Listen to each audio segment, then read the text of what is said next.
Here bringing you the IM3 Chapter 3 Post-Quiz Extra Practice Number 2 solutions on Advanced Factoring Review. There's a puzzle that goes with this one. Let's go and take a look at that. So here's the worksheet that goes along with this one. It says puzzle. It's not really a puzzle because it says no joking around. So it's really just find the answers to these problems and factor them. These are all going to be differences of squares and cubes, however. And there is a formula, in case you haven't learned it, for factoring the sum and the difference of two cubes. For the sum, you're going to have a plus b and then a squared minus ab plus b squared. And then the difference is exactly the same idea, only we go minus plus plus instead of plus minus plus. So using those formulas on some of these, we're going to be able to get to the bottom of all of this. For the first problem, they're asking us to factor x squared minus 16. Now, this is a difference of squares. This is our a squared minus b squared shortcut. So here's that shortcut. You basically just square root the two things there and stick them in parentheses with a plus and a minus. So the square root of x squared is going to be x. Square root of 16 is 4. So we have x plus 4 and x minus 4. For number 2, we have the difference of two cubes. This is really x cubed minus 2 cubed. So we're going to use this formula here. We have to take the cube root of each thing and follow this format. So the cube root of x cubed would be just x. The cube root of 8 is 2. So we're going to have x minus 2. And then we're going to have x squared for a squared. ab is going to be x times 2, so that would end up being 2x plus 2x. And then finally, b squared is 2 squared, so that would be a plus 4. On this problem, 4x squared minus 81, that's actually a difference of squares. So we can use our difference of squares formula again. The square root of 4x squared is going to be 2x. Square root of 81 is going to be 9, so we have 2x plus 9 and 2x minus 9. For number 4, we've got 7x cubed minus 28x. Now before I try any fancy factoring shortcuts, it looks like I can take out a common factor. I can take out a 7 from both of these and also an x.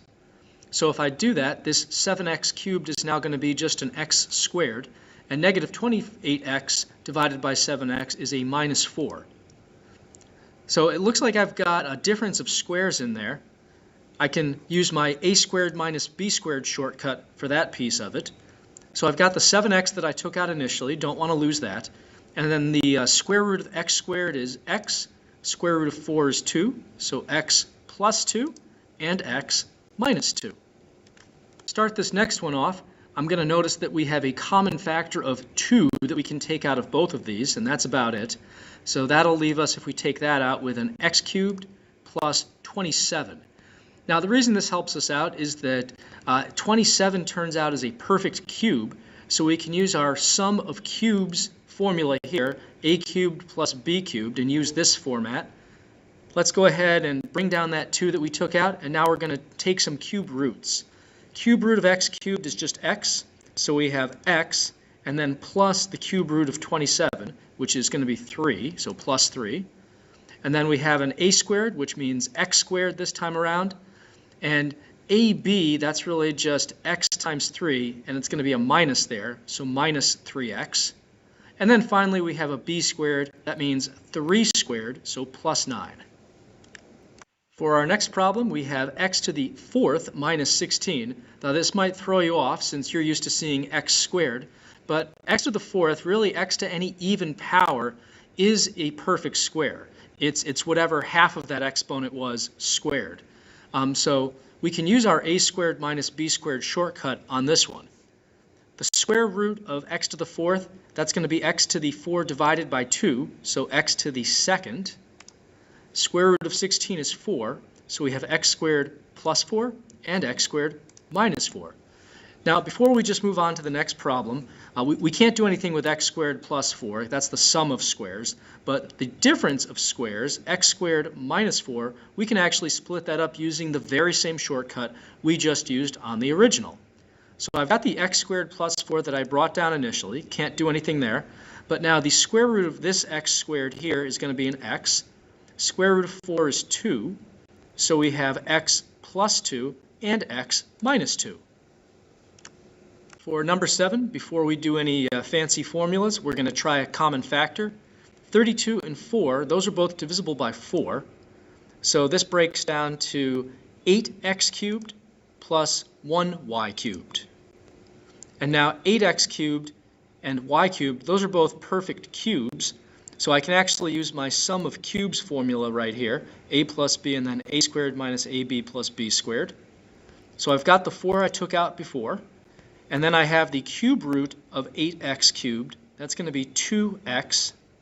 And then cube root of y cubed is going to be y.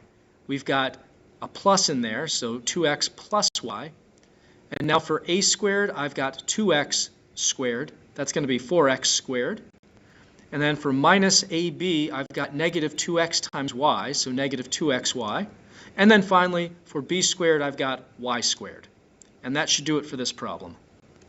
Next up, we have x to the 9th plus 1. Now, this is also kind of tricky because you're used to seeing x to the 3rd power, but it turns out x to the 9th is a perfect cube. This is really x cubed cubed, because we would do 3 times 3 to get 9. So I can use my sum of cubes formula. And 1, of course, is a power of 1, it's every power of 1. So 1 is also a perfect cube and a perfect square, and 1's just perfect. So we're going to take some cube roots now. The cube root of x to the 9th, that's going to be x to the 9 divided by 3, so that's going to be x cubed. Cube root of 1 is 1, so we have x cubed, and we said plus here, so plus 1.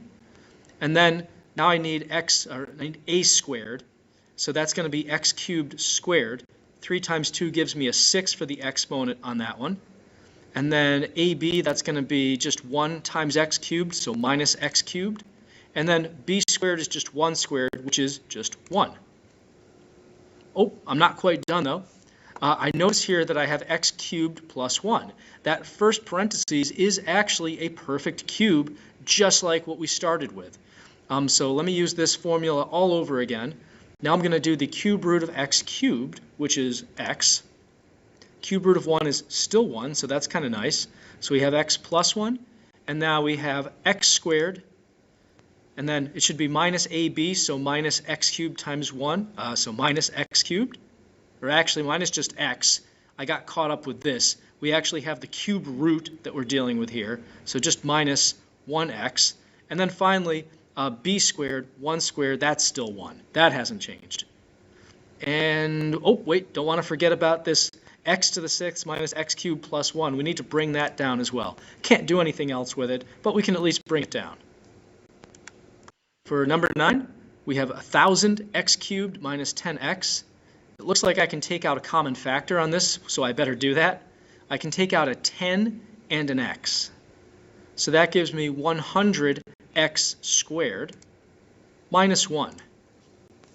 The 10x is as good as it's going to get out there, but the 100x squared minus 1, that is a difference of squares, a squared minus b squared. So I've got the 10x that I took out before. The square root of 100x squared is 10x. Square root of 1 is 1. So we have 10x plus 1 and 10x minus 1. For our very last problem, we have 5x cubed minus 625. Better play it safe and take out a common factor before I do anything else. Can take out a 5 here. So that leaves me with an x cubed minus, I believe, 125. 125 is a perfect cube. That's actually 5 cubed. So this is actually a difference of cubes. This is our a cubed minus b cubed formula. A minus b and then a squared plus ab plus b squared. So we have the 5. We have the cube root of x cubed, which is x. We have the cube root of 125. We just said that was 5. So x minus 5. Then we have a squared, so x squared. And then ab means we're doing x times 5 and making it positive, so plus 5x. And then finally, b squared is really 5 squared, so plus 25. And that's it.